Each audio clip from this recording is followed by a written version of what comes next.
কেউ নাচে নাচে জেকে, কে লুঙ্গি খুলে ফেলে জেকে। আমাদের এলাকার প্রধানরা চোর হবে আর আপনাদের সাধু হবে, এটাও খুব একটা আস্থা রাখছি না।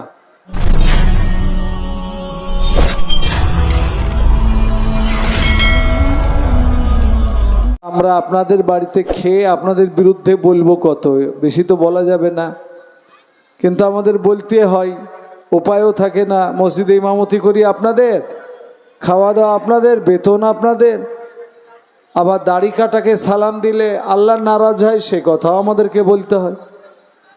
মসজিদের সেক্রেটারি সুদখোর, বলতে হয় সুদ খাওয়া হারাম।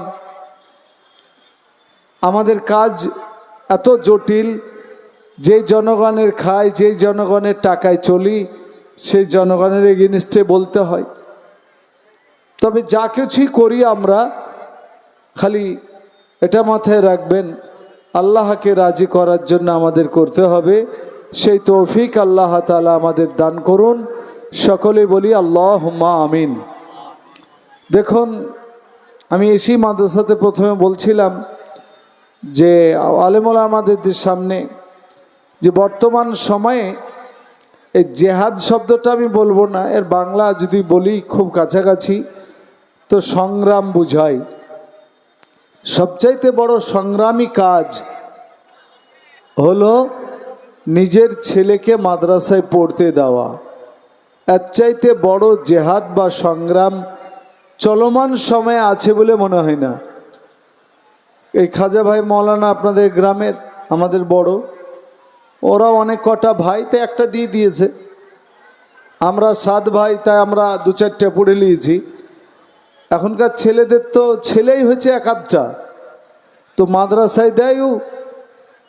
আর যে আমন্ত্রণ জেনারেল শিক্ষার, বই ফ্রি, ড্রেস ফ্রি, জুতো পর্যন্ত ফ্রি, খাতা ফ্রি, সাইকেল ফ্রি, আবার 11-12 গেলে ট্যাবের টাকা দিবে, সেই সব সুযোগ সুবিধাকে ছেড়ে মাদ্রাসায় পড়তে দিবে, এটা খুবই ভারী কাজ।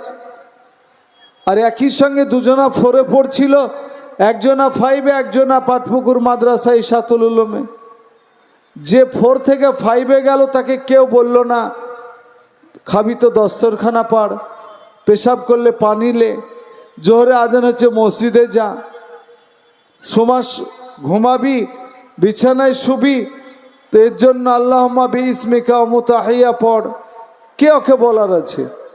কিন্তু একই সঙ্গে পড়ছিল যে ছেলেটি, মাদ্রাসায় যেমনি ভর্তি হলো, আর প্যান্ট শার্ট পরা যাবে না, পাঞ্জাবি বানা, মাথায় টুপি রাখ, আর এই চাইনা কাট চুল রাখা যাবে না, চুল ঠিক রাখ, পেশাব পায়খানাতে গেলে বাম পা ঢুকা, বের হবি ডান পা বের কর, খাবি তো দস্তরখানা পাড়, লোকজনের সঙ্গে দেখা হলে সালাম দেওয়া শিখ। কতটা ওর ওপরে চাপ এই যুগে। সেই জন্য আমি মনে করি বড় জেহাদ হচ্ছে মাদ্রাসায় পড়তে দেওয়া। আর তারপর মাদ্রাসার কালেকশনের সময় আসলে ছোট ছোট বাচ্চারা আদায়ে চলো, লোকের বাড়িতে গিয়ে চাইতে হবে, মাদ্রাসার খাবার তত উন্নত নয়, ইত্যাদি ইত্যাদি। তবু আল্লাহ রসুল সাল্লাল্লাহু আলাইহি সাল্লাম বলেছেন, কোন আলিমান আও মুতাআল্লিমা, তোমরা মৌলবি হও, আলিম হও। এবারে এতগুলি লোকের আলিম হওয়া সম্ভব নাকি?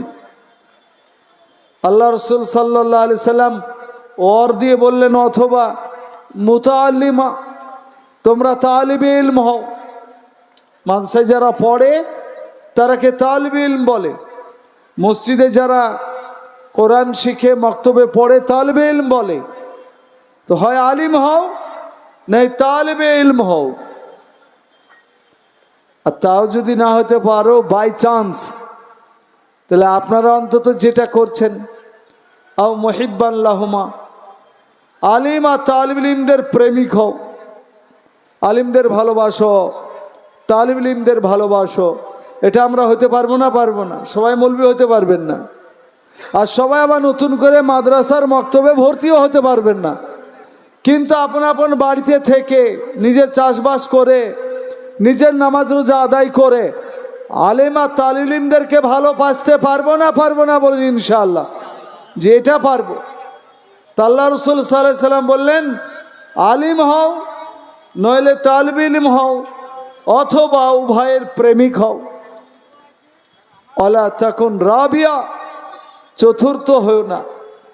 আলিমও হবে না, তালিবে ইলমও হবে না, আর আলিম তালিবে ইলমদেরকে ভালোবাসবে না, চতুর্থ দলভুক্ত হইও না। আল্লাহ আমাদের হেফাজত করুন, সকলে বলি আল্লাহুম্মা আমিন। প্যারা হাজির, বুজুর্গ, দোস্ত, আজিজ, আগামী জানি না আগামী দিনে মাদ্রাসার ভবিষ্যৎ কি হবে, তবে কল্পনা করতে পারেন, কল্পনা আল্লাহ যেন কবুল না করে।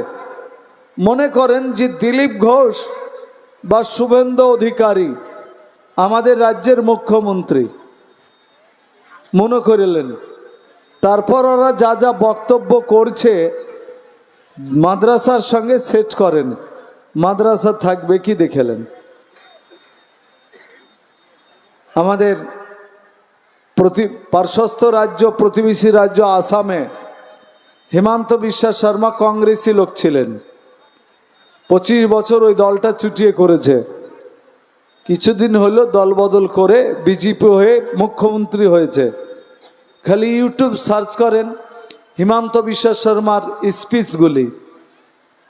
ভারতে যারা আমাদের বিরুদ্ধে বক্তব্য রাখতেন, দেশ স্বাধীন হওয়ার পর থেকে যতগুলি বক্তব্য হয়েছে আমাদের মাদ্রাসা মাক্তবের বিরুদ্ধে, আলেম ওলামাদের বিরুদ্ধে, ইসলামের বিরুদ্ধে, মুসলিমদের বিরুদ্ধে, এক পাল্লায় ওজন করলে যা হবে, হিমন্ত বিশ্ব শর্মার 2.5 বছরের বক্তব্য তার চাইতে বেশি ভারী হবে।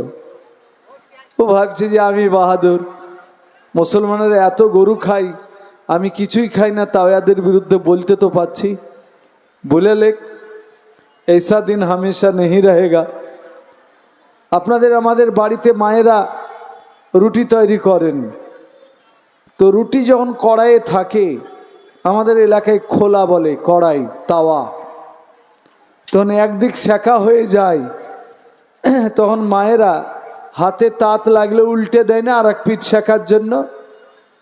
তো এখন মোদিজিরা মনে করেন যে হিমন্ত বিশ্ব শর্মা এরা এক পিঠ রুটির সেঁকছে, বেশি সেঁকলে তো পুড়বেই।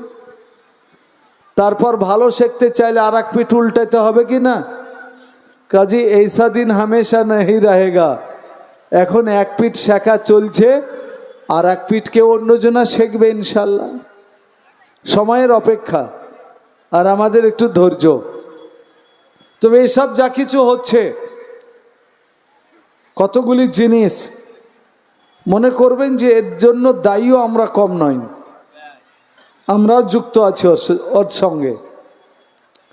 মনে করলেন যে কালকে আইন পাশ হয়ে গেল দেশে যে কোরআন শরীফ ব্যান, কোরআন আর পড়া যাবে না, কোরআন পড়া বন্ধ। তো ভারতে আমরা সহি শুদ্ধ করে কজনা কোরআন পড়া জানি? 100টা মুসলমানে একজনাও জানি না, 1%ও নয়। 100টা মুসলিম, তার মধ্যে একজনা সহি করে আলাম তারা কাইফা ফালা যেমন খুশি তেমন চালাও, এরকম আমরা নামাজ পড়া জানি, কিন্তু সহি শুদ্ধ করে কোরআন পড়া ওই শতকরা 1 জন।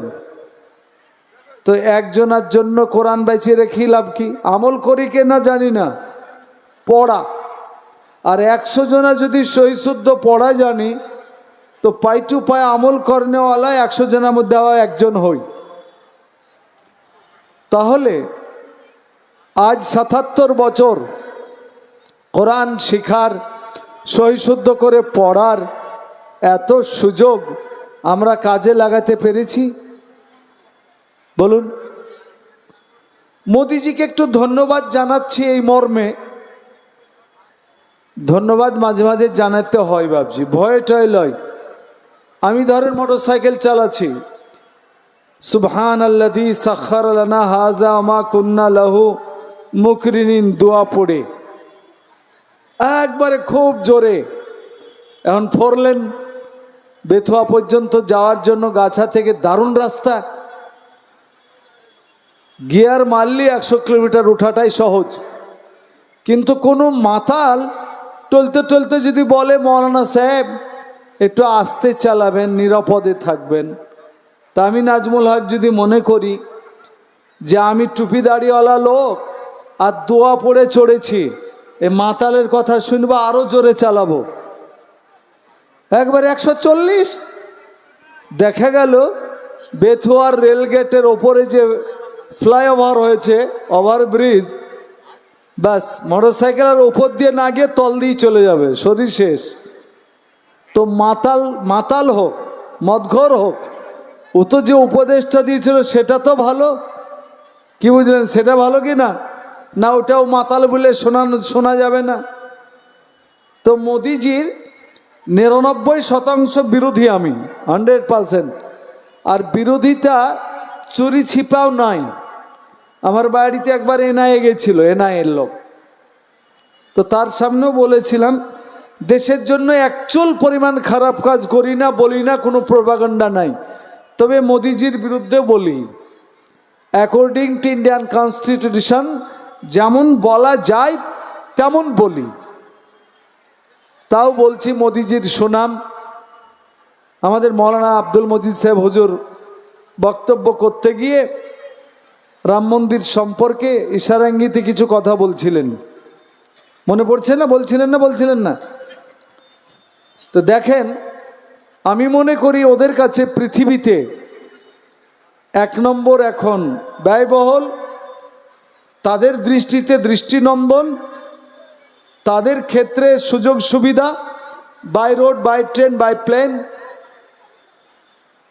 আর আরেকটু যদি বড় চোখে তাকাই, উটের গোস্ত খেয়ে যদি ভালো করে তাকাই, তা আগামী দিনে হয়তো দিল্লি রাজধানী না হয়ে অযোধ্যা রাজধানী মেবি হতে পারে। এটা উটের গোস্ত খেয়ে বলছি,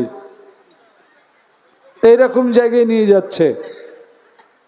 কিন্তু এত ব্যয়বহুল, এত তাদের কাছে মিরাকল, অলৌকিকভাবে তৈরি করা।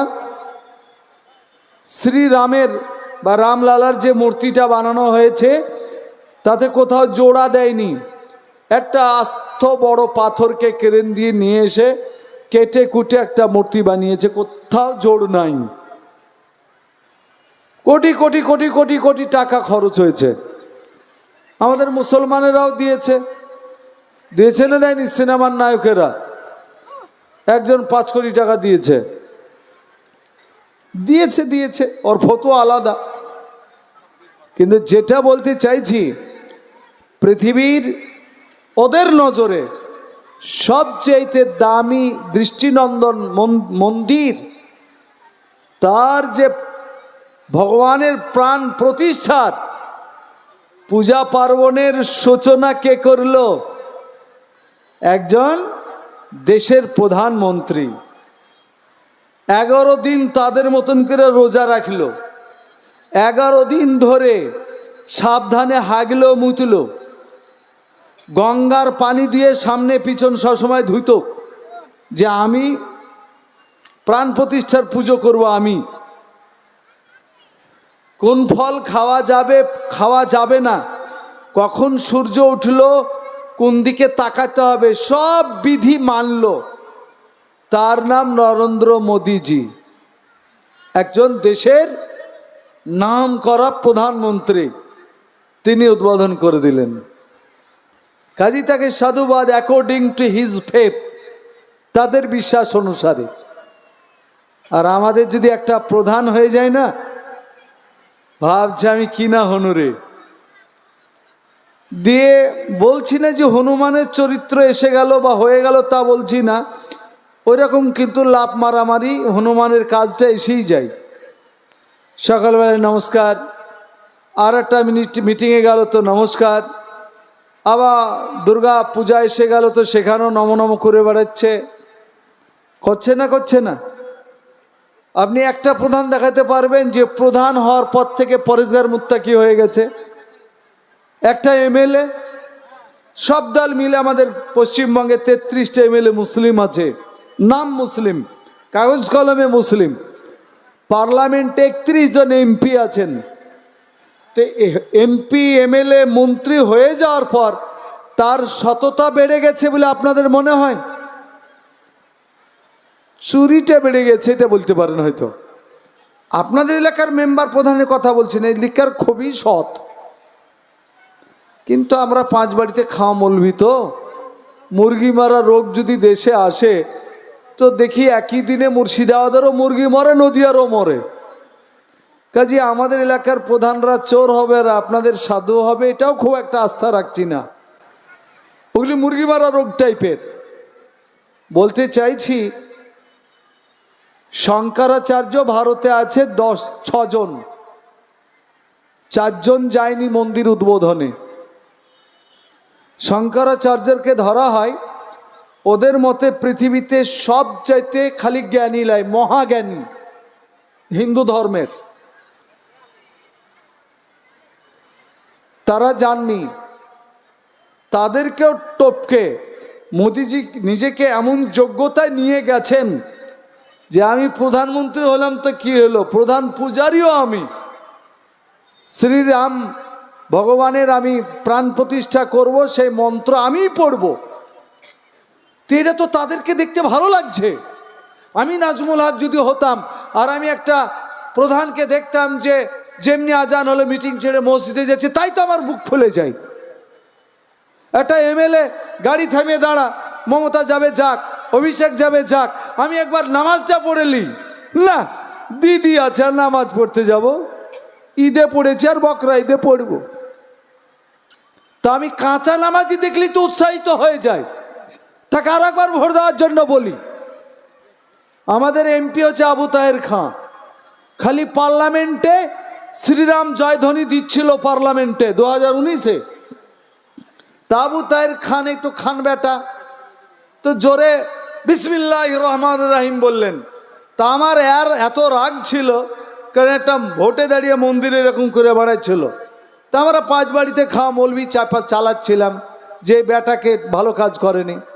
তা আমি ঘুরিয়ে নিলাম যে যাক, ওরা পার্লামেন্টে এতগুলি লোক জয় শ্রীরাম করছিল, তো আপনি আল্লাহ আকবার তো বলতে পেরেছেন ওই মজলিসে অন্তত। আমরা এত দুর্বল, সফট কর্নার আমাদের।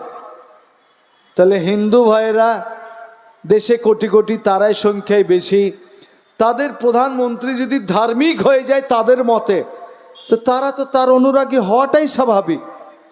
আর আমাদেরগুলি ওই যে ড্রেসের ক্ষেত্রে যেমন আছে যে মেয়েদের পায়জামা গিরার নিচে পরতে হবে, তো মেয়েরা ওপরে তুলছে, গিরার নিচে না পরে ওপরে তোল। আর ছেলেদের মশলা কি, গিরার ওপরে পরো। তা আমাদের ছেলেরা উল্টে গিরার নিচে পড়ছে। কোন ফতুয়াটা দেব? কারণ আমাদের সমাজে যেটা হারাম বলবো সেটা করা ব্যারাম। আজ থেকে 30 বছর আগে মদ খেয়ে তো লোক গ্রামে দেখতে পেয়েছেন? পাননি। আমরা এমনি ফাঁকাতে হারাম বলে বলে বলে লোকেরা বলছে খাই দেখি, মদখোর বেড়ে গেল। মনে মনে হয় যে উল্টা ওয়াজ করা শুরু করব। একদমে যে 1 বোতল মদ খেতে পারবে, জান্নাতের 8টা দরজা খোলা। এবার যদি মৌলবীদের উপর রাগ করে মদ খাওয়া ছেড়ে দেয়, যে মদ খেলে যখন জান্নাত তো খাবই না যা, তাই যদি বাদ যায়, নাহলে আর বাদ যাবে না। লটারি কাটা হারাম বললাম, লটারি কাটা কমেছে, বরঞ্চ আইপিএল জুয়া ইন্টারন্যাশনাল ঢুকেছে। আপনাদের এলাকায় আছে আইপিএল জুয়া, বুঝেন গো? বুড়া মানুষেরা বুঝবে না। ক্রিকেটের বলে বলে জুয়া, 6 না 4 না 2 না আউট, তাতেও জুয়া।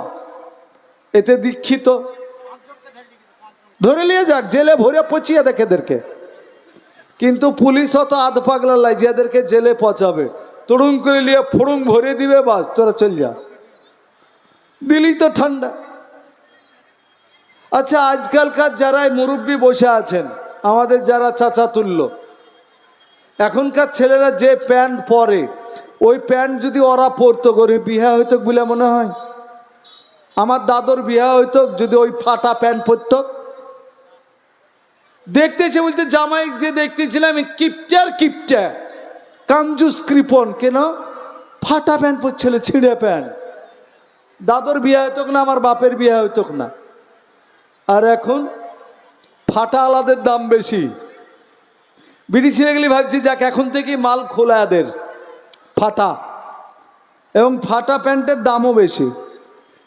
আজকাল জিন্স প্যান্ট ছিঁড়া পাওয়া যাচ্ছে না কিনে, ওর কারখানা বারুইপুরে, ওখানেও জালসায় গেছি, তো ওই ছিঁড়া প্যান্ট তৈরি করে তিনি মালিক।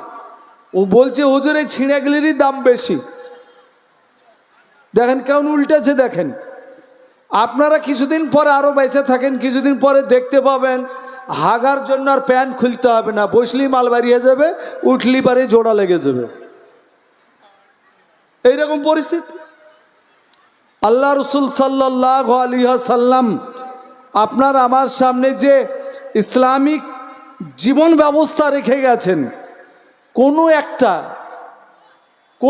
একটা জায়গায় তার সমাধান নাই আপনি দেখাতে পারবেন না। আপনার যা কল্পনা হতে পারে সে কল্পনা অনুসারে প্রশ্ন করেন, তার 99% আমাদের আপনাদের কুরবানি ফিতরা খেয়ে হয়, আমাদের ব্রেনে মনে আছে। আর যদি না থাকে তো মাদ্রাসার বই দেখে বলে দিতে পারবো যে এখানে এটা করতে হবে, যার বিধান এটা। আপনার মোদিজি মন্দিরে যাওয়ার আগে, রাম মন্দিরে যাওয়ার আগে তার পরিষদ যারা, তাদের কাছে জিজ্ঞাসা করেছিলেন যে আমি যেহেতু ধর্মগুরু নই, তা আমি যদি মন্দিরের পুজো পাঠ করি তাহলে আমার জন্য বিধান কি? লাইফ গ্যারেন্টি কোথায় লেখা থাকবে? বিধানের তো বইই নাই, লেখা থাকবে না। দুইজন শঙ্করাচার্য আর বাকি কতগুলি পুরোহিত, তারা বসে মোদিজিকে 4 দিনের জন্য ঠিক করে দিলেন, এই করলে পারে আপনি করতে পারবেন। অর্থাৎ তাদের দেওয়া বিধান 1450, সনাতন বলছে কোটি কোটি বছর আগেকার ধর্ম, ধর্মীয় বিধান না, তাদের গুরুদের বিধান। আর আপনাকে হাদিস কোরআন ফেকা ফারাইজ ঘেঁটে বলা যাবে আপনার দাড়ি কেমন হবে, চুল কেমন হবে, আপনার ঘুমা কেমন হবে, ব্যবসা কেমন হবে, আপনি থুথু পর্যন্ত ফেলবেন তা কেমন করে ফেলবেন, আপনি প্রসাব পায়খানা করবেন তার বিধান বলা যাবে, বিবাহ শাদী করবেন তার বিধান বলা যাবে, কি কাজ করবেন, আপনি রাষ্ট্র চালাবেন তো কিভাবে চালাবেন, সব বলা যাবে। কিন্তু আফসোস যে আমরা তার চুল পরিমাণ লক্ষ্য করছি না, গুরুত্ব দিচ্ছি না। তার জন্য আমাদের ওপরে বিপদ নেমে আসছে। নামকে আসতে মুসলমান তো হিন্দু ভাইরাও চাই না, হিন্দু ভাইরাও চাই মুসলমান হয়ে যাক। খাঁটি মুসলমান হলে মারামারি থাকবে না, ভেজাল মাল বিক্রি করবে না, খেজুরের গুড় বলে কুইন্টাল কুইন্টাল চিনি মিশাবে না, গত বছরের পচা গুড় মিশাবে না। এদের কাছে যা কিনবা খাঁটি পাবা, দুধ কিনবা তো খাঁটি পাবা। এরা দারোগা হবে তো ন্যায় বিচার করবে, এরা বিচারক হবে তো ন্যায় বিচার করবে। আর এখন তো মনে হয়েছে অন্য দারোগা ঘুষখোর, মুসলমান এক একটা দারোগা হলে পারে না থানাটাকে বিক্রি করে দেয়। এই মুসলমানদের দ্বারাতে কি উন্নতি হবে বলুন? IB, DIB, NIA, NSG, CBI দৌড়ে বেড়াচ্ছে বিভিন্ন জনাকে ধরে বেড়াতে। তো শাহজাহান তোর কি কাজ গেল যে ফাটিয়ে দিতে হবে? আর লোক ছিল না পশ্চিমবঙ্গে? 7 কোটি হিন্দু, কয়েকটা ছাগল চড়ানো মন্ত্রী হয়েছে আমরা, বাকি যারা সোনালী মন্ত্রী হয়েছে তারা। আর মারামারি বেলাতে তুই 1 নম্বর। আমাদের বার্তা যাচ্ছে কি? একজনকে মন্ত্রী করেছে বই মন্ত্রী, সারা জীবন বই বেচে বেড়া, কোনোদিন 5টা লোকে চাকরি দিতে পারবি না। হবে কি আমাদের দ্বারাতে? আপনার মনে পড়ে মালদার গুনি খান চৌধুরী, মুর্শিদাবাদের আব্দুল সত্তার সাহেব, তাদের পকেটে চাকরি ঘুরতো, এ ওজনে নিজেদেরকে নিয়ে গেছেন। মুসলমান নেতা আছে বলে মনে হয়? আপনি একটা নেতার নাম আপনার সামনে দাঁড় করান তো, তার ব্যক্তিত্ব কি, তার সততা কি, তার মানে অ্যাফেক্টিভনেস কতটা রয়েছে, কতটা লোকের কাজ করে, কার হয়ে কেঁদে বেড়াবেন? ওদিকে মোদি যোগীরা কুড়োল নিয়ে বসে আছে, তোরা কে 1 কবে পালে 2 কবে নয়, সংবিধান পাল্টে তোদের ব্যবস্থা করে দিব। অলরেডি গত পার্লামেন্টে আলোচনা এসেছে ইউনিফর্ম সিভিল কোড, যার সারাংশ হচ্ছে এক বিধান, এক নিশান আর এক প্রধান। এই বক্তব্যের বিরোধিতা করেছে ভারতের পার্লামেন্টে মাত্র 2 জন, একজন কংগ্রেসের, একজন টিএমসি। দলই বলে দিচ্ছি, আপনাদের এমপি যেহেতু সাসপেন্ডেড, কে আপনাদের এমপি? মহুয়া মৈত্র নয়? এ বেচারা যদি থাকতেন তা আমার মনে হয় এটার ঢোলটা বড় জোরে বাজত। কারণ আমি নাজমুল হক মোটামুটি একটু খবর ঘাঁটা করি। তো এনআরসি যেটা চালু করতে চাইছিল তখন গোটা পৃথিবীতে এনআরসির ওপরে যে বক্তব্যটা পার্লামেন্টে আপনাদের এমপি বিটি ছিল হয়ে রেখেছেন, সেটা গত আরব জগৎকে হিলিয়ে দিয়েছে। বলুন আলহামদুলিল্লাহ। আরবিতে ট্রান্সলেশন হয়েছে, তার আমি পড়েছি। বুঝুন তো কি ছিল তাহলে বক্তব্যটাই, কত না জন না বক্তব্য রাখে। তার দলেরই একজন এমপি সৌগত রায় অধ্যাপক, ইউটিউবে সার্চ করবেন, লাস্ট লোকসভাতে বক্তব্য রেখেছেন সৌগত রায়। এই এক নিশান, এক বিধান, এক প্রধানের বিরুদ্ধে বক্তব্য হাইলাইট হয়নি। বুড়িয়া মানুষ, ইংরেজি জানেন না বলছি না, কিন্তু মহুয়া একটা হচ্ছে টর্নেডোর নাম বক্তৃতায়, অন্তত ইংরেজি বলুন, হিন্দি বলুন, বাংলা বলুন। বাঙালি মেয়ে নয়, দারুণ বাংলা।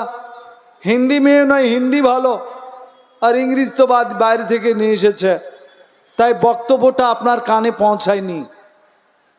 কে কেউ কোন দল করে না করে সব স্বাদ মিটে গেছে। আমরা সবারই ভোট সমান করে দেবো, চিন্তা করেন না। হাদিসে আছে আল কুফরু মিল্লাতুন ওয়াহিদা। আর সরাসরি বাংলা করা জটিল, তো শব্দ মানে করছি, জোড়া আপনারা লাগিয়ে নিয়েন। আল কুফর মানে হচ্ছে আল্লাহকে অস্বীকারী, মিল্লাতুন মানে দল, আর ওয়াহিদুন মানে হচ্ছে এক। মানে এবার বুঝলেন? কৃষ্ণনগরে কতগুলি খ্রিস্টান বাস করে, আল্লাহকে অস্বীকার করে না? করে না। আল্লাহকে স্বীকার করার প্রশ্ন নাই, তাদের তৃত্ববাদে বিশ্বাসী।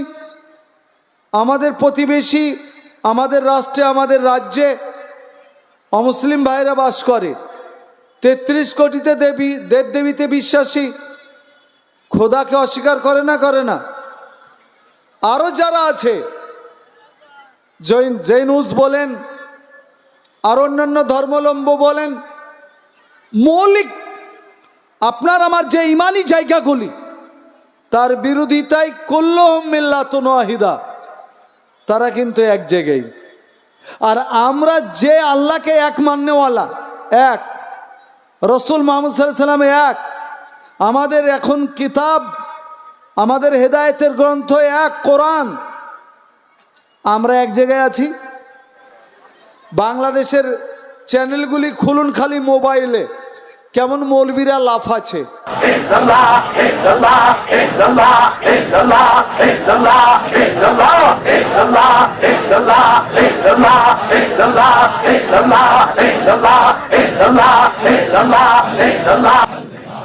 কে কত বড় মৌলবী তার আত্মপ্রকাশ। এক একজনের জেকের এক এক রকমের ঢঙের জেকের, কেউ গাছে চড়ে তো কেউ বাসে চড়ে জেকের, কেউ নাচে নাচে জেকের, কে লুঙ্গি খুলে ফেলে জেকের, কে কারো ঘাড়ে চড়ে নিচে জেকের করতে করতে। আর তারপর বক্তাদের আবার টাইটেলে লেখা, বাংলাদেশের বক্তাদের কার কেমন ফিজ, সর্বোচ্চ ফিজ 2,25,000, আর সবচেয়ে কমা নাম করা ফিজ যারা বক্তা 50,000। বাংলাদেশের অবস্থা কি এখন? বাংলাদেশে যত না মাস্টারের ফাঁসি হয়েছে বাংলাদেশে, না ডাক্তারের ফাঁসি হয়েছে, তার কয়েক গুণ বেশি আলেম ওলামার ফাঁসি হয়েছে ওই দেশটাই, বাংলাদেশে। বড় বড় আলেম ওলামাদের ফাঁসি।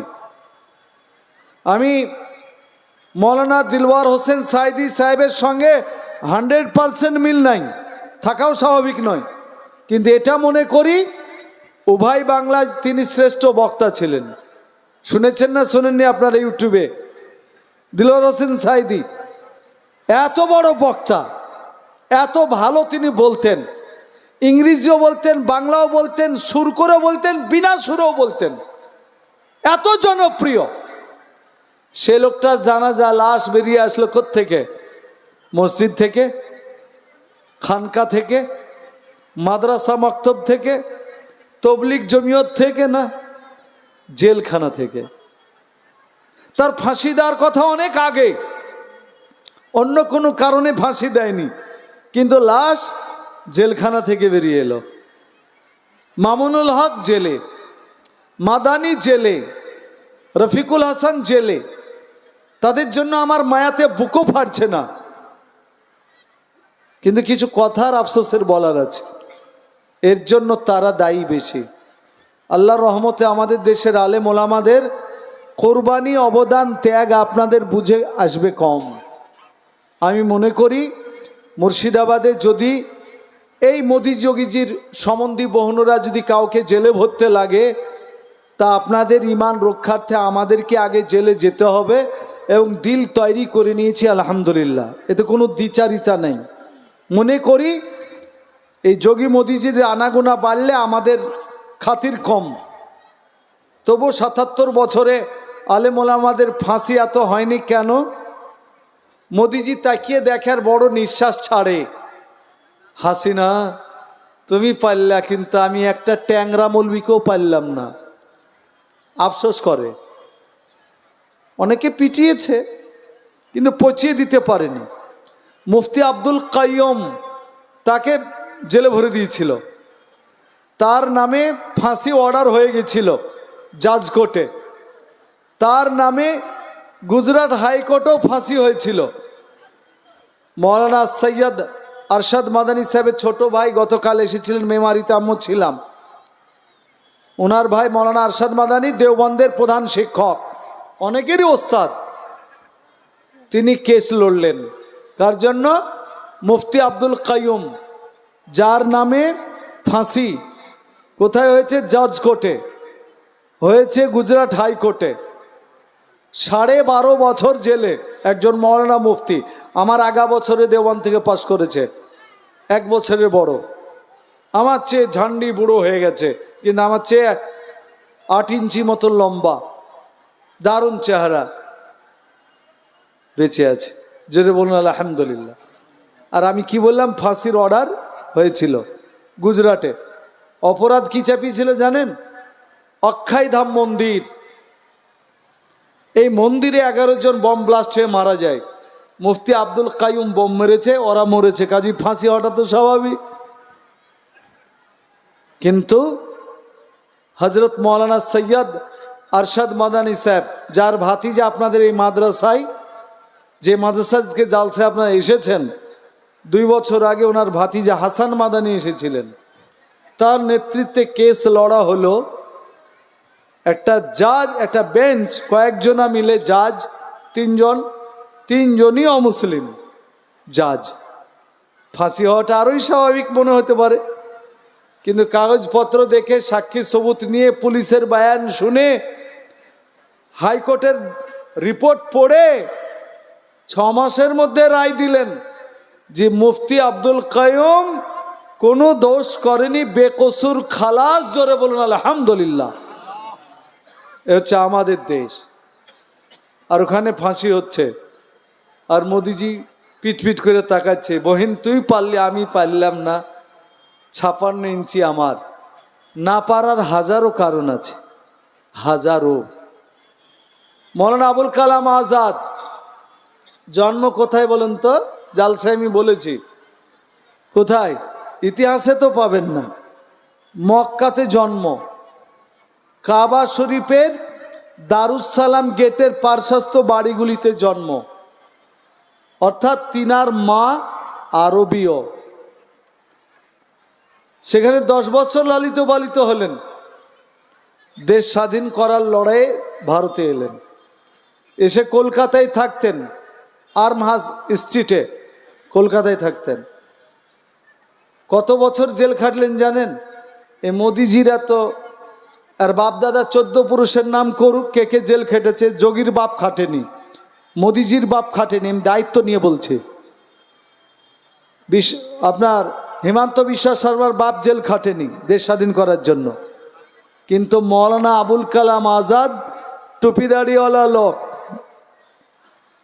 11.5 বছর তার যৌবনকালটা গেছে জেলে। কাজী আপনাদের কাছে বিনীত নিবেদন, অন্য হাওয়া তুলেছে, এক নিশান মানে দেশের পতাকা হবে একটাই। তো দেশের পতাকা তো একটাই আছে, একটাই না কটা আছে পতাকা গো? এখন আমাদের জাতীয় পতাকা কি একটা না একটা? একটাই, ট্রাইঙ্গুলার, 3টা কালার থাকবে। 1:1.5, 1 ফুট যদি চওড়া হয় 1.5 ফুট লম্বা হবে, 2 ফুট চওড়া হলে 3 ফুট লম্বা হবে। এর ডিজাইনার মুসলমান মহিলা সোরাইয়া তাইয়বজি, স্বাধীনতা সংগ্রামী, ইনি এর ডিজাইন তৈরি করে গেছেন। তো পতাকা তো আছে, তারপরও পার্লামেন্টে আলোচনা কেন করছেন মোদিজিরা যে এক নিশান চাই? এক নিশান মানে কোনটা বুঝতে পেরেছেন? যেটা নাগপুরে উড়ে। নাগপুর বুঝেন? যেখানে আরএসএস এর হেডকোয়ার্টার, সেখানে আমাদের জাতীয় পতাকা উড়ে না, নাগপুরে ভাগুয়া উড়ে। ভাগুয়া পতাকা আমি খুব একটা খারাপ বলছি না, ওটা ত্যাগের প্রতীক, কিন্তু বো ত্যাগ করে থাকলে তো হবে না। বুঝতে পেরেছেন বো ত্যাগ করা কি জিনিস? আপনারা তাই বলে করেন না, যে করেছে করেছে। তো এক নিশান আর এক বিধান কি? দেশে বিভিন্ন রকমের আইন আছে। তোমরা সাপের পূজা করে না সাপের পুজো? আর আপনারা আমরা সাপের পূজা করি? মসজিদে গেলেন, যদি সাপ দেখতে পান তো কি করবেন? মেয়েরাকে শাট করে দেবো একবারে। এখন কোনো প্রতিবেশী হিন্দু ভাইরা যারা সাপের পুজো করে, তারা রাগ করে যদি সাপটাকে নিয়ে চলে যায় কৃষ্ণনগর জজ কোর্টে দিয়ে কেস করে যে পাটপুরের লোকেরা স্যার আমাদের ভগবানকে মেরে ফেলেছে, তো কি মনে হচ্ছে আপনাদের? অ্যাডভোকেটও হিন্দু, জজও হিন্দু, কৃষ্ণনগরে 97% বাস করে হিন্দু। কাজে একটা লোক মারলে ফাঁসি হয়, ভগবান মেরেছে মানে গোটা পাটপুকুরের লোকের ফাঁসি হওয়া দরকার। কিন্তু ওই হিন্দু জাজ কি বলবেন জানেন? অ্যাকর্ডিং টু ইন্ডিয়ান কনস্টিটিউশন, এই শোনো, তোমরা কোর্টের সময় নষ্ট করেছ, তোমাদের এত টাকা জরিমানা হলো, কেস খারিজ, তোমরা ভগবান করে পূজা করছো, করো। মুসলমানরা সাপ মারলে নেকি, ওরাও পাবে নেকি, তোমরা পূজা করলে নেকি। ওদের মারা চলবে, তোমাদের পুজোও চলবে। এর নাম আমাদের ধর্মনিরপেক্ষ দেশ। কেউ ভগবান মনে করে পুজো করবে, আর কেউ সাপ ক্ষতিকার প্রাণীগুলোকে পিচিয়ে শাট করে মারবে, কোনো অপরাধ হবে না। বলুন আলহামদুলিল্লাহ। মোদিজির এই জায়গায় আসতে চেয়েছেন যে এক বিধান করতে হবে।